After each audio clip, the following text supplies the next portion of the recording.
Education ಬಗ್ಗೆ, hospitals ಬಗ್ಗೆ ಮತ್ತು ನೀವು ಹೇಳಿದಂಗೆ ಇವತ್ತು ಫಾರೆಸ್ಟ್ ಡಿಪಾರ್ಟ್ಮೆಂಟಿಗೂ ಕೂಡ ಕೊಡ್ತಾ ಇದ್ದೀವಿ. ವನಗಳನ್ನು ಬೆಳೆಸಲಿಕ್ಕೆ ಪ್ಲಸ್ ಗಂಧದ ವನಗಳನ್ನು ಕೂಡ ಈಗ ನಿನ್ನೆ ಡಿಸ್ಕಸ್ ಮಾಡಿದ್ವಿ. ಮಿನಿಸ್ಟ್ರು ನಾವು ಮತ್ತು ಫಾರೆಸ್ಟ್ ಮಿನಿಸ್ಟ್ರ್ ಜೊತೆ ಡಿಸ್ಕಸ್ ಮಾಡುವಂಥದ್ದು ಒಂದು ತೀರ್ಮಾನ ಆಯಿತು. ಸೊ ಹೀಗಾಗಿ ನಮ್ಮ CSR ಫಂಡು ಪ್ರತಿ ವರ್ಷ ನಾವು ಯಾವ ರೀತಿಯಾಗಿ ಮಾಡ್ತಾಯಿದ್ದೀವಿ ಅಂತಂದರೆ ಎಜುಕೇಷನಿಗೆ ಸುಮಾರು 65ರಿಂದ 70% ಮಿತಿಗೊಳಿಸ್ತೀವಿ. ಆಮೇಲೆ ಸ್ಪೋರ್ಟ್ಸ್ಗೋಸ್ಕರ ಒಂದು 12% ಕೊಡ್ತೀವಿ ಮತ್ತು ವೆಲ್ಫೇರ್ ಕಾಸಿಗೋಸ್ಕರ ಅದು ಒಂದು 10ರಿಂದ 15%ವರೆಗೂ ವೇರಿ ಆಗುತ್ತೆ. ಪ್ರತಿ ವರ್ಷ ಸ್ವಲ್ಪ ವೇರಿ ಆಗುತ್ತೆ, ಇಷ್ಟು ಕೊಡ್ತಾರೆ. ಸೊ ಹೈಯೆಸ್ಟ್ ಕೊಡ್ತಾ ಇರೋದು ಎಜುಕೇಷನ್. ಸ್ಕೂಲ್ ಬಿಲ್ಡಿಂಗ್ ಬಿದ್ದಿರ್ತವೆ ಅಥವಾ ಹಾಸ್ಟೆಲ್ ಬಿಲ್ಡಿಂಗ್ಸಿಗೆ ಕೊಡಬೇಕು. ಸೊ ಈ ರೀತಿಯಾಗಿ ನಾವು ಕೊಡ್ತಾ ಇದ್ದೀವಿ. ಅಪ್ಪಜಿನಾಡೂರು ಮುದ್ದೇಬೇಳದ ಕ್ಷೇತ್ರ ಅಂದರೆ ಅವರು ಸ್ವಕ್ಷೇತ್ರಕ್ಕೆ ಜಾಸ್ತಿ CSR ಫಂಡನ್ನು ಕೊಡ್ತಿದ್ದಾರೆ ಅನ್ನುವಂಥ ಮಾತು ಕೇಳಿ ಬರ್ತಾರೆ. ಯಾಕಂದ್ರೆ 1,23,00,000 ಒಂದು ಸರ್ಕಾರಿ ಸ್ಕೂಲಿಗೆ ಕೊಟ್ಟಿದ್ದಿಲ್ಲ. ಈಗ ಸಹಜವಾಗಿ ಜನ ಏನು ಅಪೇಕ್ಷೆ ಮಾಡ್ತಾರೆ, ನಾವು ಯಾವ ಸಂಸ್ಥೆಯಲ್ಲಿ ಕೂತಾಗೆ ಆ ಸಂಸ್ಥೆಯಿಂದ ಹೆಚ್ಚು ಹಣವನ್ನು ಅಥವಾ ಅಭಿವೃದ್ಧಿ ನಮ್ಮ ಕ್ಷೇತ್ರಕ್ಕಾಗಲಿ ಅನ್ನೋಂಥ ಸಹಜವಾಗಿರುತ್ತೆ. ಸೊ ನಾನು ಕೇವಲ ಎಲ್ಲ ಸೇರಿ 1 ಕೋಟಿ ರೂಪಾಯಿ 1.5 ಕೋಟಿ ರೂಪಾಯಿ ಅಂದಾಜು ವೆಚ್ಚನ ನಾವು ನಮ್ಮ ಕ್ಷೇತ್ರಕ್ಕೆ ಮಾಡಿರ್ಬೋದು. ಅದೇ ರೀತಿಯಾಗಿ ಬಿಜಾಪುರ ಕ್ಷೇತ್ರದಲ್ಲಿ ಎಲ್ಲರಿಗೂ ಕೊಟ್ಟಿದ್ದೇವೆ, ನಮ್ಮ ಮಿನಿಸ್ಟ್ರಿಗೂ ಕೊಟ್ಟಿದ್ದೇವೆ. ಆ ನಂತರ ಬೇರೆ ಬೇರೆ ಸ್ಕೀಮ್ಸಿಗೆ ಕೊಟ್ಟಿದ್ದೀವಿ. ಈಗ ತಾನೇ ನಾವು ನಿನ್ನೆ ಡಿಸೈಡ್ ಮಾಡಿದ್ದೀವಿ. ನಮ್ಮ CSRನಿಂದ ನಾವು ಜಯದೇವ್ ಹಾಸ್ಪಿಟಲಿಗೆ 50 ಲಕ್ಷ ಕೊಡುವಂಥ ತೀರ್ಮಾನ ಮಾಡಿದ್ದೇವೆ. ಒಂದು ವಾರ್ಡ್ ಅಭಿವೃದ್ಧಿ ಮಾಡಲಿಕ್ಕೆ ತೀರ್ಮಾನ ಮಾಡಿದ್ದೇವೆ ಮತ್ತು 2 ಆ್ಯಂಬುಲೆನ್ಸನ್ನು ಕೊಡಬೇಕು. ಬಿಜಾಪುರ ಡಿಸ್ಟಿಕ್ನಲ್ಲಿ ಆ್ಯಂಬುಲೆನ್ಸ್ ಕೊರತೆ ಇದೆ ಅಂದಮೇಲೆ ಬಿಜಾಪುರ ಡಿಸ್ಟಿಕ್ಕಿಗೆ 2 ಆ್ಯಂಬುಲೆನ್ಸ್ ಕೊಡುವಂಥದ್ದು ತೀರ್ಮಾನ ಮಾಡಿದ್ದೇವೆ. ಫಾರೆಸ್ಟ್ ಡಿಪಾರ್ಟ್ಮೆಂಟಿಂದ ನಾವು ಇವತ್ತು ವನವನ್ನೇ ಬಳಸಲಿಕ್ಕೆ, ಯಾಕಂದರೆ ಅಲ್ಲೆಲ್ಲ ಬರನಾಡು, ಸರ್ಕಾರದ ಬಿ ಕ್ಲಾಸ್ ಲ್ಯಾಂಡ್ಸ್ ಬೇಕಾಗಿ ಅಂದರೆ ಬಿ ಖರಾಬ್ ಲ್ಯಾಂಡ್ಸ್ ಅಂತ ಇವೆ, ಆ ಭೂಮಿಗಳಿದ್ದಾವೆ. ಅಲ್ಲಿ ನಡತೋಪುಗಳನ್ನು ಮಾಡಬೇಕು ಅನ್ನುವಂಥ ಉದ್ದೇಶದಿಂದ ಇವತ್ತು ಅಲ್ಲಿ ದುಡ್ಡು ಕೊಡ್ತಾ ಇದ್ದೇವೆ. ಸೊ ಹೀಗೆ ನಮ್ಮ ಆ್ಯಕ್ಟಿವಿಟೀಸು ಎಲ್ಲ ಫೀಲ್ಡ್ನಲ್ಲಿ ಕೂಡ ನಾವು ಇವತ್ತು ಅದರ ಬಗ್ಗೆ ಕಾನ್ಸಂಟ್ರೇಟ್ ಮಾಡ್ತಾ ಇದ್ದೀವಿ. ಇಟ್ ಈಸ್ ನಾಟ್ ದ್ಯಾಟ್ ಅದು ಸಹಜವಾಗಿ ಒಂದು ಹುದ್ದೆಯಲ್ಲಿ ಇದೀವಿ ಅಂದರೆ ಜನ ಅಪೇಕ್ಷೆ ಮಾಡ್ತಾರೆ ಮತ್ತು ಈಗಾದರೂ ಒಂದು ಸ್ವಲ್ಪ ಮಟ್ಟಿಗೆ ಅಭಿವೃದ್ಧಿ ಆಗಲಪ್ಪ ಅನ್ನುವಂಥದ್ದು. ಏನೋ ಸುದಯದಿಂದ ಮೈಸೂರು ಸ್ಯಾಂಡಲ್ ಕಂಪ್ನಿಯಲ್ಲಿ ಇರೋದೇ 8 ಕೋಟಿ ಇದೆ ನಮಗೆ. ಎಲ್ಲ ಸೇರಿ 8 ಕೋಟಿ ರೂಪಾಯಿ ಇದೆ. ಎಲ್ಲ ಸೇರಿ 8 ಕೋಟಿ ರೂಪಾಯಿ ಇದೆ. ನಮಗೇನು ಹೆಚ್ಚು ಅನುದಾನ ಇಲ್ಲ ನಮಗೆ. ಆ 8 ಕೋಟಿಯಲ್ಲಿ ಇಡೀ ರಾಜ್ಯದ ಶಾಸಕರುಗಳಿಗೆ ಮತ್ತು ಬೇರೆ ಬೇರೆ ಭಾಗದಲ್ಲಿ ಕೂಡ ನಾವು ತೊಡಗಿಸ್ಬೇಕಾಗ್ತದೆ. ನಿಮ್ಮ ಸರ್ಕಾರ ಅಧಿಕಾರಕ್ಕೆ ಬಂದಮೇಲೆ ಅಭಿವೃದ್ಧಿ ಕುಂಠಿತವಾಗಿದೆ, ಅನುದಾನದ ಕೊರತೆ ಆಗ್ತಾ ಇದೆ ಅಂತ ಸರ್ಕಾರಕ್ಕೆ ಶಾಸಕರು ಕೂಡ ಹೇಳ್ತಾ ಇದ್ದಾರೆ. ನೀವು ಕೂಡ ಇದೊಂದ್ಸರಿ ಎಚ್ಚರಿಸಿದ್ರಿ ಈ ಬಗ್ಗೆ. ಈಗೇನಾದರೂ ಅನುದಾನ ಕೊರತೆ ಇದೆ? ಅನುದಾನದ ಕೊರತೆಯನ್ನು ಬದಲಾಗಿ ನಾನು ಮೊದಲಿಂದ ಹೇಳ್ತೀನಿ, ಈಗಾದರೂ ಹೇಳ್ತೀನಿ, ಅನುದಾನದ ಕೊರತೆ ಅನ್ನುವಂಥ ಪ್ರಶ್ನೆ ಇಲ್ಲ. ಇವತ್ತು 4 ಲಕ್ಷ ಚಿಲ್ಲರ್ ಕೋಟಿ ಅನುದಾನವನ್ನು ನಾವು ಅನುಮತಿ ಪಡೆದಿದ್ದಾರೆ. ನಮ್ಮ ಮುಖ್ಯಮಂತ್ರಿಯವರು ಬಜೆಟ್ ಮಾಡಿದ್ದಾರೆ. ಅನುದಾನದ ಕೊರತೆ ಅನ್ನುವಂಥ ಪ್ರಶ್ನೆಗಿಂತ ಬಳಕೆ ಆಗುವುದರಲ್ಲಿ ಕೆಲವು ಕ್ಷೇತ್ರಗಳಲ್ಲಿ ತಾರತಮ್ಯ ಆಗುತ್ತೆ. ಅದನ್ನು ಸರಿಪಡಿಸ್ಬೇಕಂತೇಳೇ ಹಿಂದೆ ನಂಜುಂಡಪ್ಪ ಅವ್ರ ವರದಿ ಆಧಾರದ ಮೇಲೆ ಪ್ರಾರಂಭ ಆಯಿತು. SM ಕೃಷ್ಣ ಅವರಿದ್ದಂಥ ಸಂದರ್ಭದಲ್ಲಿ. ಮತ್ತು ಇವತ್ತು ನಮ್ಮ ಮುಖ್ಯಮಂತ್ರಿಯವರು ಕೂಡ ಅದರ ಬಗ್ಗೆ ಮರುಪರಿಶೀಲನೆ ಮಾಡಿ ಆ ಕ್ರಮವನ್ನು ಆ ರೀತಿಯಾಗಿ ತಗೋಬೇಕು ಅನ್ನುವಂಥದ್ದಾಗ್ತದೆ. ಹೀಗಾಗಿ ಹೈದ್ರಾಬಾದ್ ಕರ್ನಾಟಕಕ್ಕೆ ಹೆಚ್ಚು ಹಣ ಬಂತು. ಹೈದ್ರಾಬಾದ್ ಕರ್ನಾಟಕ 8 ಜಿಲ್ಲೆಗಳಿಗೆ ಹಣ ಹೆಚ್ಚು ಬಂತು. ಬಿಜಾಪುರ ನೇಬರಿಂಗ್ ಇರ್ತಕ್ಕಂಥವ್ರಿಗೆ ಅಷ್ಟೇ ಹಿಂದುಳಿದಂಥ ಪ್ರದೇಶ, ಅದು ಮುದ್ದೇವಾಳ ಆಗಿರ್ಬೋದು, ಇಂಡಿ ಆಗಿರ್ಬೋದು, ಸಿಂದಗಿ ಆಗಿರ್ಬೋದು, ತಿಕೋಟ ಆಗಿರ್ಬೋದು, ಅಂದರೆ ಹೆಚ್ಚು ಬಿಜಾಪುರ ಪ್ರಾಪರ್ ಬಿಟ್ಟರೆ ಇವೆಲ್ಲ ಭಾಗಗಳಲ್ಲಿ ಕೂಡ ಇವತ್ತು ಅಭಿವೃದ್ಧಿಗೆ ಸ್ವಲ್ಪ ಮಟ್ಟಿಗೆ ತೊಂದರೆ ಆದಂಥದ್ದು ಮೇಲ್ನೋಟಕ್ಕೆ ಕಾಣುತ್ತೆ. ಇದಕ್ಕೆ ಸ್ವಲ್ಪ ಹಿನ್ನಡೆ ಆಗಿದೆ ಅನ್ನುವಂಥ ಮಾತು ನಾವು ಹೇಳಲೇಬೇಕಲ್ಲ. ಸೊ ಅದನ್ನು ಸರಿಪಡಿಸಿ ಅನ್ನುವಂಥದ್ದು ಸರ್ಕಾರಕ್ಕೆ ನಾವು ಮನವಿ ಮಾಡ್ಕೊತೀವಿ. ಈಗಾದರೂ ಆ ಮಾತನ್ನು ಹೇಳ್ತೀವಿ. ಸಂಪುಟ ಪುನರಚನೆ ಜೊತೆಗೆ ನಾಯಕತ್ವ ಕೂಡ ಬದಲಾವಣೆ ಆಗುತ್ತಾ? ಇಲ್ಲ, ಆ ಪ್ರಶ್ನೆ ಮೈಸೂರು ಸ್ಯಾಂಡಲ್ನಲ್ಲಿ ಯಾಕೆ ಹೊರಗಡೆ ನೋಡೋಣ ಅಂತ. ಆದರೆ ಅದು ಪ್ರಶ್ನೆ ಅದು ಬರೋದಿಲ್ಲ, ಹೈಕಮಾಂಡಿಗೆ ಬಿಟ್ಟು ವಿಚಾರ. ಹೈಕಮಾಂಡ್ನವರು ಏನು ತೀರ್ಮಾನ ತೊಗೊತಾರೋ ಅದಕ್ಕೆ ನಾವೆಲ್ಲರೂ ಭದ್ರವಾಗಿರ್ತೇವೆ. ಒಂದು ಸಿದ್ದರಾಮಯ್ಯನವರು ಒಬ್ಬ ಹಿರಿಯ ನಾಯಕ, ಈ ರಾಜ್ಯ ಕಂಡಂಥ ಒಬ್ಬ ಅಪರೂಪದ ಹಿರಿಯ ನಾಯಕ. ಈಗ ಅವರು ಸದ್ಯಕ್ಕೆ ಮುಖ್ಯಮಂತ್ರಿಯಾಗಿದ್ದಾರೆ. ಸೊ ನಾವು ಆ ವಿಷಯವಾಗಿ ಚರ್ಚೆ ಮಾಡ್ತಕ್ಕಂಥದ್ದಾಗಲಿ ಅಥವಾ ಆ ವಿಷಯದ ಬಗ್ಗೆ ನಾವೇನಾದರೂ ಹೇಳಿಕೆ ಕೊಡೋದಾಗಲಿ ಮಾಡಬಾರ್ದು ಅಂತ ನಮ್ಮ ಹೈಕಮಾಂಡ್ನವರು ನೇರವಾಗಿ ಎಲ್ಲರಿಗೂ ನಮಗೆ ಸೂಚನೆಯನ್ನು ಕೊಟ್ಟಿದ್ದಾರೆ. ಆದ್ರೆ ಯತೀಂದ್ರ ಅವರು ಈ ಹೇಳಿಕೆಯನ್ನು ಉಲ್ಲಂಘನೆ ಮಾಡಿದ್ರೆ ಮೊನ್ನೆ ಹೇಳಿಕೆ ಕೊಟ್ಟಿದ್ದಾರೆ, ಜಾರಕಿಹೊಳಿ ಅವರು ಮುಖ್ಯಮಂತ್ರಿ ಆಗ್ತಾರೆ ಮುಂದೆ ಅಂತ. ಅಪ್ಪಾಜಿ ನಾಡಗೌಡರು ಆಗ್ತಾರೆ ಮುಂದೆ ಅಲ್ಲ, ಈಗಲ್ಲಲ್ಲ. ಅಪ್ಪಾಜಿ ನಾಡಗೌಡರು ಆಗ್ತಾರೆ. ಡಿ ಕೆ ಶಿವಕುಮಾರ್ ಅಂಕಿ ನಮ್ಮ ನಾಯಕರು, ಅವರು ಕೂಡ ನಾಯಕರು. ಯಾಕೆ ಈ ಮಾತನ್ನು ಹೇಳ್ತೀನಿ ಅಂದರೆ, ಯಾಕೆ ಈ ಮಾತುಗಳನ್ನು ಹೇಳ್ತೀನಿ, ಇವೆಲ್ಲ ಮುಂದಿಂದು ಭವಿಷ್ಯತ್ವ ನುಡಿಯತಕ್ಕಂಥವ್ರು. ನಾವೇನು ಇಲ್ಲೇನು ಜ್ಯೋತಿಷಿಗಳಲ್ಲ. ಇಲ್ಲಿ ಜನರ ಅಭಿಪ್ರಾಯ ಮೇರೆಗೆ ಮತ್ತು ಹೈಕಮಾಂಡಿನ ಅಭಿಪ್ರಾಯ ಮೇರೆಗೆ ಏನಾಗುತ್ತೋ ಅವರು ಒಳ್ಳೆಯ ಉದ್ದೇಶದಿಂದ ಹೇಳಿರ್ಬೋದು. ಈಗ ನನ್ನ ಮದುವೆಗೆ ಬರ್ತೀರಿ ಅಥವಾ ನನ್ನ ಒಂದು ಯಾವುದೋ ಒಂದು ವೈಯಕ್ತಿಕ ಕಾರ್ಯಕ್ರಮಕ್ಕೆ ಬರ್ತೀರಿ, ನೀವು ಒಳ್ಳೆಯದನ್ನು ಹಾರೈಸಬೇಕಲ್ಲ. ಹಾಗೆ ಯತೀಂದ್ರ ಅವರು ಹೋದಂಥ ಸಂದರ್ಭದಲ್ಲಿ ಜಾರಕಿಹೊಳಿ ಅವರು ಮಾಡ್ತಕ್ಕಂಥ ಕೆಲಸ, ಅವರ ವಿಚಾರಗಳು, ಬಸವ ತತ್ವದ ಹಿನ್ನೆಲೆ ಏನಿದೆ, ಮೂಢನಂಬಿಕೆಯ ವಿರುದ್ಧವಾಗಿರ್ತಕ್ಕಂಥ ಆಲೋಚನೆಗಳು ಅವರ ಎಲ್ಲ ಇರುವುದರಿಂದ ಅವ್ರ ಬಗ್ಗೆ ಪ್ರಶಂಸೆಗಳು ಮಾಡಿ ಮಾತಾಡಿದ್ದಾರೆ. ಆದರೆ ಅವರೇನು ನಿಖರವಾಗಿ ಆಗಲೇಬೇಕು ಅನ್ನುವಂಥ ಪ್ರಶ್ನೆ ಅಲ್ಲ ಅದು. So it is nothing wrong. ಅದನ್ನು ಅಷ್ಟು ಸೀರಿಯಸ್ ಆಗಿ ತೊಗೊಂಡು ಮಾತಾಡಬೇಕಾದಂಥ ಅವಶ್ಯಕತೆ ಇಲ್ಲ. High command is there. ನಮ್ಮ ಹೈಕಮಾಂಡ್ ಇದೆ. ಸಿದ್ದರಾಮಯ್ಯನವರು ಇವತ್ತು ದೇಶ ಕಂಡಂಥ ಒಬ್ಬ ಅಪರೂಪ ನಾಯಕ, ಅದರಲ್ಲಿ ಎರಡನೇ ಮಾತಿಲ್ಲ. ಖರ್ಗೆ ಅವರು ಅಪರೂಪ ನಾಯಕರು, ನಮ್ಮ ದೇಶ ಕಂಡಂಥ ಅಪರೂಪ ನಾಯಕರು ಇವರೆಲ್ಲ. ಡಿ ಕೆ ಶಿವಕುಮಾರ್ ಕೂಡ ಒಂದು ರೀತಿಯಾದಂಥ ಅವರು ಕೂಡ ನಾಯಕರು. ಇವರೆಲ್ಲರೂ ಇರುವಾಗ ಇದ್ರ ಬಗ್ಗೆ ಚರ್ಚೆ ಮಾಡೋದು ಸರಿಯಲ್ಲ. ಈಗ ಸರ್ಕಾರ ರಚನೆ ವೇಳೆ 2 ವರ್ಷ ತುಂಬಿದಾದ್ಮೇಲೆ ಕ್ಯಾಬಿನೆಟ್ ರೀಶಫಲ್ ಆಗಬೇಕು ಅಂತ ಚರ್ಚೆ ಆಗಿತ್ತು ಅಂತ ಸ್ವತಃ ಸಚಿವ ಕೃಷ್ಣ ಬೈರೇಗೌಡರು ಹೇಳಿಕೆ ಕೊಟ್ಟಿದ್ದಾರೆ. ನನಗೆ ಗೊತ್ತಿಲ್ಲ, ಅವ್ರಿಗೆ ಕೇಳಬೇಕು. ಅಲ್ಲ, ಚರ್ಚೆ ಆಗಿತ್ತಲ್ಲ, ಗೊತ್ತಿಲ್ಲ. ನಮ್ಮ ಹತ್ರ ನಾವು ಯಾಕೆಂದರೆ ಕೃಷ್ಣ ಬೈರೇಗೌಡರು ಕೂಡ ನಮಗಿಂತ ಭಾಳ ದೊಡ್ಡವರು, ನಮಗೆ ಗೊತ್ತಿಲ್ಲ. ಯಾಕೆ ಇವರೆಲ್ಲ ಯಾಕೆಂದರೆ ಮಂತ್ರಿಯವರಾಗಿದ್ದಾರೆ, ದೊಡ್ಡವರು ಆಗಿದ್ದಾರೆ. ಆ ವಿಚಾರ ಅವ್ರಿಗೆ ಗೊತ್ತು, ನನಗೆ ಗೊತ್ತಿಲ್ಲ. ಕೃಷ್ಣ ಬೈರೇಗೌಡರು ಹೇಳಿದರೆ ಅವ್ರಿಗೆ ಕೇಳಬೇಕು. ಅವ್ರ ರೀತಿ ಹೇಳಿರೋಕ್ಕಿಲ್ಲ ಅಂತ ನನ್ನ ವಿಚಾರ. ಗೊತ್ತಿಲ್ಲ ನನಗೆ, ಆದರೆ ನಾನು ಓದಿಲ್ಲ ಅದನ್ನು. 3.5 ದಶಕಗಳಿಗೂ ಹೆಚ್ಚು ಕಾಲ ರಾಜಕೀಯವನ್ನು ನೋಡ್ಕೊಂಡು ಬಂದವರು, ರಾಜಕೀಯದಲ್ಲಿದ್ದವರು. 89ರಲ್ಲಿ ಮೊದಲ ಚುನಾವಣೆಯಲ್ಲಿ ಗೆದ್ದು ನೀವು ಆಮೇಲೆ ಬಂಗಾರತ್ನ ಸಚಿವ ಸಂಪುಟದಲ್ಲಿ ಲೇಬರ್ ಮಿನಿಸ್ಟರ್ ಆಗಿದ್ರಿ. ಅದಾದ ನಂತರ ನೀವು ಮತ್ತೆ ಸಚಿವ ಸಂಪುಟಕ್ಕೆ ನೀವು ಸೇರ್ಪಡೆ ಆಗಲಿಲ್ಲ. 2018ರಲ್ಲಿ ತಾವು ಮಂತ್ರಿ ಆಗ್ತೀರಿ ಅಂತ ಅನ್ಕೊಂಡಿದ್ರು ನಿಮ್ಮ ಅಭಿಮಾನಿಗಳು, ಆಗಲಿಲ್ಲ. ಯಾಕೆ ಈ ಥರ ನೀವು ಹಿನ್ನಡೆ ಆಯಿತು? ಏನು ಗೊತ್ತಾಗ್ತಾ ಇಲ್ಲ, ನನಗೆ ಗೊತ್ತಾಗ್ತಾ ಇಲ್ಲಲ್ಲ. ಡೆಲ್ಲಿಯಿಂದ ಬಂದು ಪೇಪರ್ನಲ್ಲಿ ಸೈನ್ ಆದ ಪೇಪರ್ನಲ್ಲೇ ಕೊನೆಗಳಿಗೆ 7:30 ಗಂಟೆಗೆ ಬದಲಾಗ್ತವೆ. ರಾಜಕಾರಣ ಇದು. Is a checkmate. ಇದು ಚೆಸ್ಮೇಟ್. ಯಾವತ್ತಿಗೆ ಹೇಗೆ ಏನಾಗ್ತವೋ ಗೊತ್ತಿಲ್ಲ. 7:30 ಗಂಟೆಗೆ ಬಂದಂಥದ್ರಲ್ಲಿ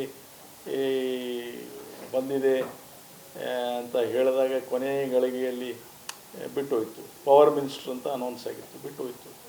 ಮೊನ್ನೆ ದಿವಸ ನೀವೆಲ್ಲ ಟಿ ವಿಯವರು ಈಗಲೂ ದಿನಾನೂ ತೋರಿಸ್ತೀರಿ, ಅಪ್ಪಾಜಿ ನಾಡಗೌಡರು ಆಗ್ಬೋದು ಅಂತ. ಅಪ್ಪಾಜಿ ನಾಡಗೌಡ್ರ ಹೆಸರು ಎಷ್ಟು ಸಲ ಬರುತ್ತೋ ಅಷ್ಟು ಹಿನ್ನಡೆ ಆಗುತ್ತೆ ಅಂತ ನನಗನ್ಸಿದೆ. ಅದಕ್ಕೆ ವಿರೋಧಿಗಳು ಹೆಚ್ಚಾಗ್ತಾರೆ. ಹಿರಿಯ ನಾಯಕರನ್ನ ಕಡೆಗಣಿಸ್ತಾ ಇದೆಯಾ ಪಕ್ಷ ಆಗಿದ್ರೆ ಅಂತ?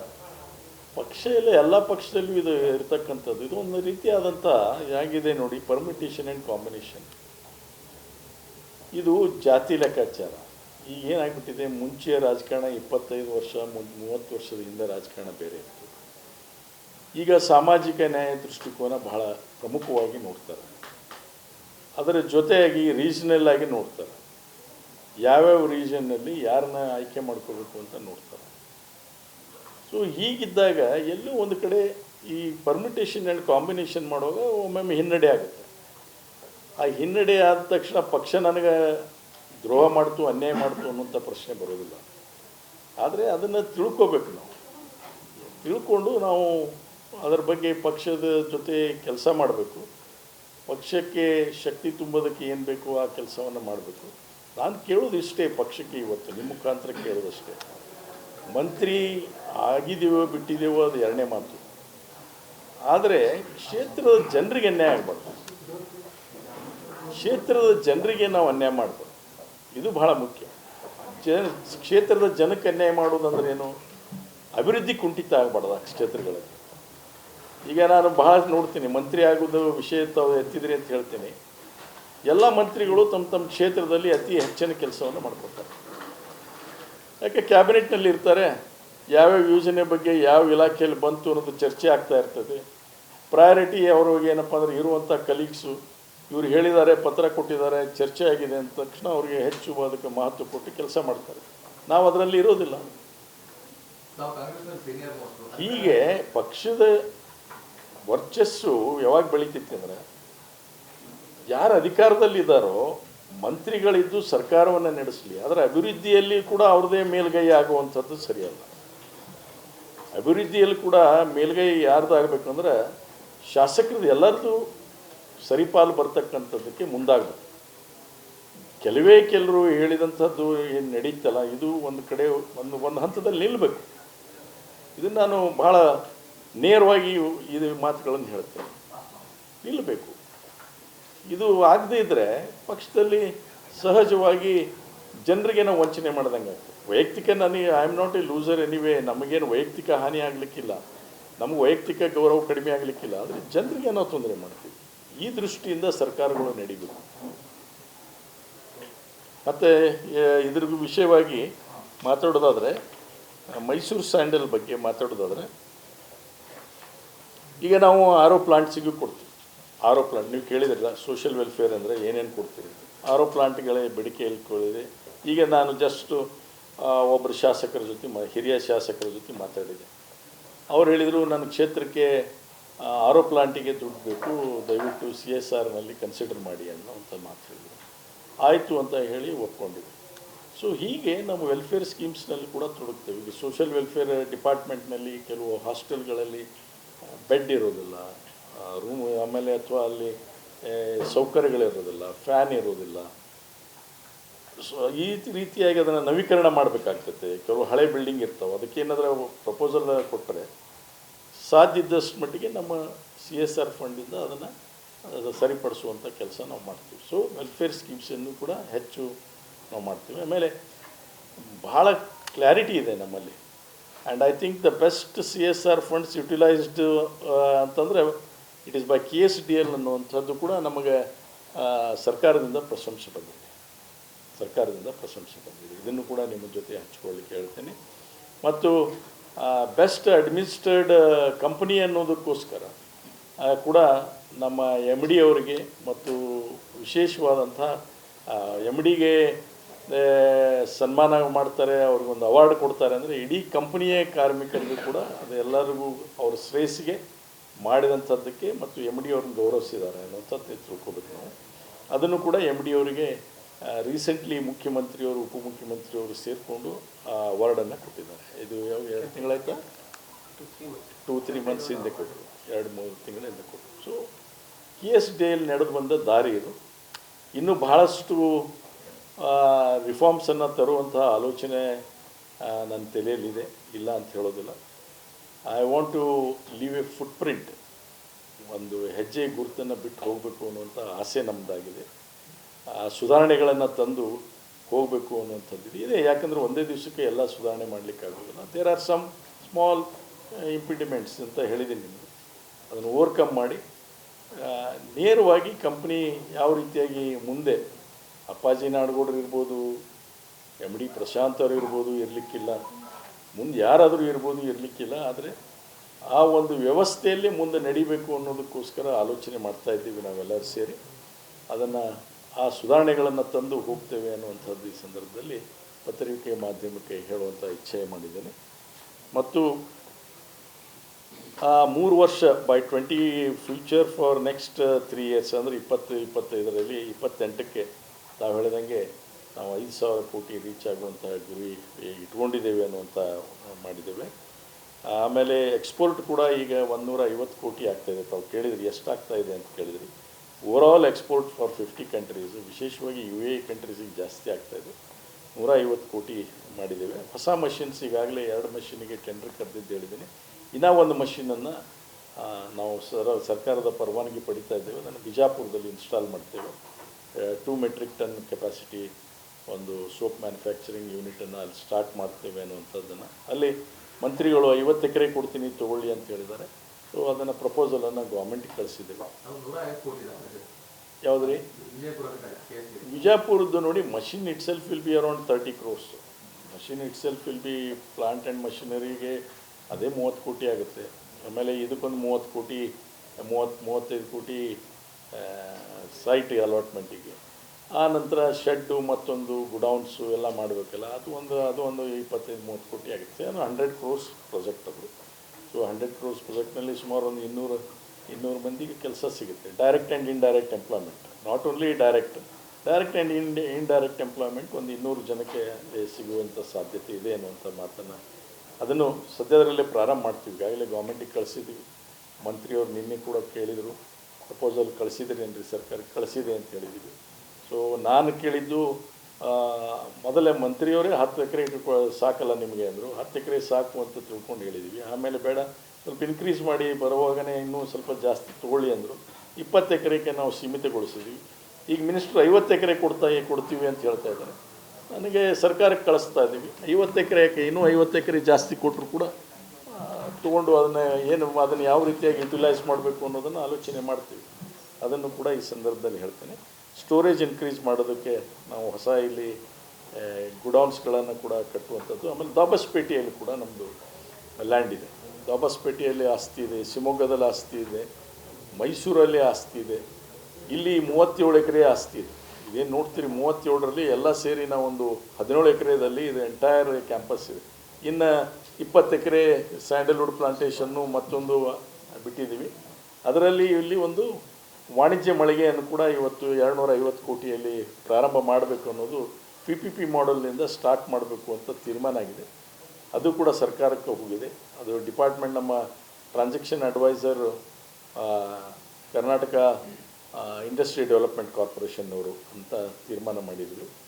ಸೊ ಅದು ಕೂಡ ಸದ್ಯದಲ್ಲೇ ಪ್ರಾರಂಭ ಮಾಡ್ತೀವಿ. ಸೊ ಇವೆಲ್ಲ ಹೊಸ ಬೆಳವಣಿಗೆಗಳು. ಅದರ ಜೊತೆಯಾಗಿ ಅಲ್ಲಿ ದಾಬಸ್ಪೇಟೆಯಲ್ಲಿ ಈ ಡಿಟರ್ಜೆಂಟ್ ಪ್ಲಾಂಟ್ಗಳನ್ನು ಅಲ್ಲಿಗೆ ಶಿಫ್ಟ್ ಮಾಡೋದು ಅಂತ.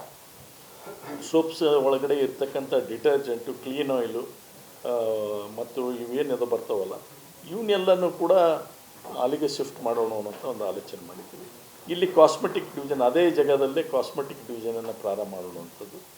ಮತ್ತು 4 ಹೆಡ್ಗಳನ್ನು ಕ್ರಿಯೇಟ್ ಮಾಡೋಣ ಅಂತ ಇದೆ.